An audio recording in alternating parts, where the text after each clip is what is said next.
నర్సరావుపేటలో MLA Chadalavada Arvind బాబు నాయకత్వంలో చాలా మంచి కార్యక్రమం చేస్తున్నారని మాజీ మేయర్ కన్నా నాగరాజు అన్నారు. స్థానిక ప్రకాష్ నగర్లోని సిబిఐటి స్కూల్లో జరిగిన వినాయక నిమజ్జన కార్యక్రమంలో పాల్గొన్న మాజీ మేయర్ కన్నా నాగరాజు ఈ సందర్భంగా మాట్లాడారు. రాక్షస పాలన అంతమైన తర్వాత ముఖ్యమంత్రి నారా చంద్రబాబు నాయుడు మంత్రి నారా లోకేష్ ఆధ్వర్యంలో మంచి కార్యక్రమం జరుగుతోందన్నారు.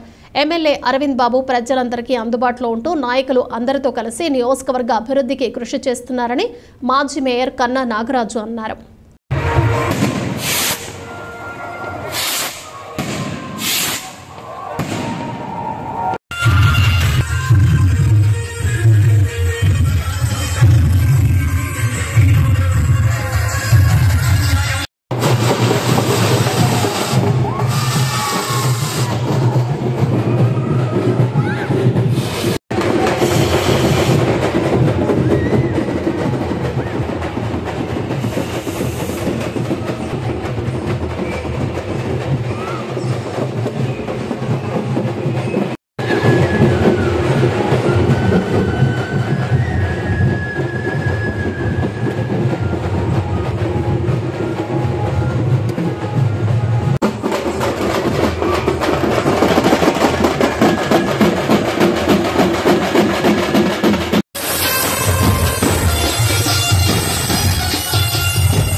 ఈ ఫ్రెండ్లీ ఇలాంటి ముందు కావాలండి. ఎందుకు అంటే ఒకళ్ళనొకళ్ళు హెల్ప్ చేసుకుంటూ పోవాలి.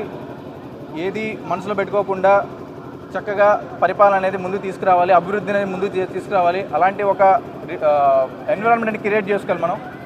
ఎందుకంటే గడిచిన 5 సంవత్సరాలు చూసాము వాళ్ళ పరిపాలన ఎలా ఉంది అనేది. కాకపోతే ఈ రిలేషన్షిప్ని ఇలాగే మెయింటైన్ చేసుకుంటే ఫ్రెండ్లీ నేచర్ని ఇలా క్రియేట్ చేసుకుంటూ ముందుకు పోవాలి, అభివృద్ధి పరంగా ముందుకెళ్ళాలి అని చెప్పి.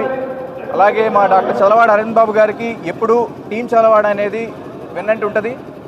వాళ్ళకి ఏ అవసరమైనా కానీ నా తరపున కావచ్చు, మా డాక్టర్ గారి తరపున కావచ్చు, ప్రతి ఒక్కళ్ళం ఖచ్చితంగా వాళ్ళకి నిలబడతాము, అండగా ఉంటాము. మీడియా మిత్రులందరికీ నా ధన్యవాదాలండి. నర్సాపేటలో టీం చదలవాడ అని చెప్పి 2.5 సంవత్సరాలుగా మేము ఎన్నో కార్యక్రమాలు చేశాము అరవింద్ బాబు గారి తరపున. అట్లనే ఈ సంవత్సరం 20 సంవత్సరాల తర్వాత నర్సాపేటలో తెలుగుదేశం పార్టీ జెండా ఎగరటం జరిగిందండి. అది మా అరవింద్ బాబు గారి కృషి వల్ల.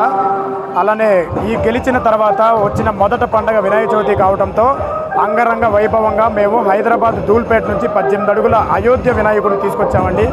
అయోధ్య వినాయకుడు అని ఎందుకంటారు అంటే మా వినాయకుడు ప్రత్యేకత ఏంటంటే వినాయకుడి పైన రామ మందిరం, అలానే రాముడు దగ్గరతో హనుమంతుడు చక్కగా ఉంటుందండి. అందుకనే మేము అయోధ్య వినాయకుడు అని పిలుచుకుంటాం, దీనికి పేరు పెట్టుకున్నాము. నర్సరావుపేటలో చాలా మంచి కార్యక్రమం చేస్తున్నారు చదలవాడ టీం.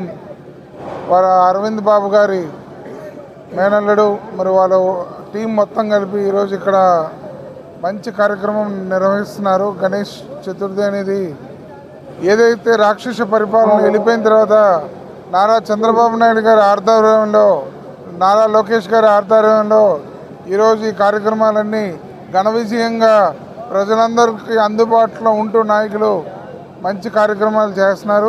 కాబట్టి మేమందరం ఒక కలిసికట్టుగా ఒక టీమ్గా వర్క్ చేసి ప్రజలందరికీ మంచి కార్యక్రమాలు వారికి కావాల్సిన అందుబాటులో ఉండి ముందుకెళ్తామని, ఈ ఐక్యత ముందుకు ఇంకా కొనసాగుతూ అన్నీ కలిసిమెలిసిగా చేస్తామని తెలుపుతూ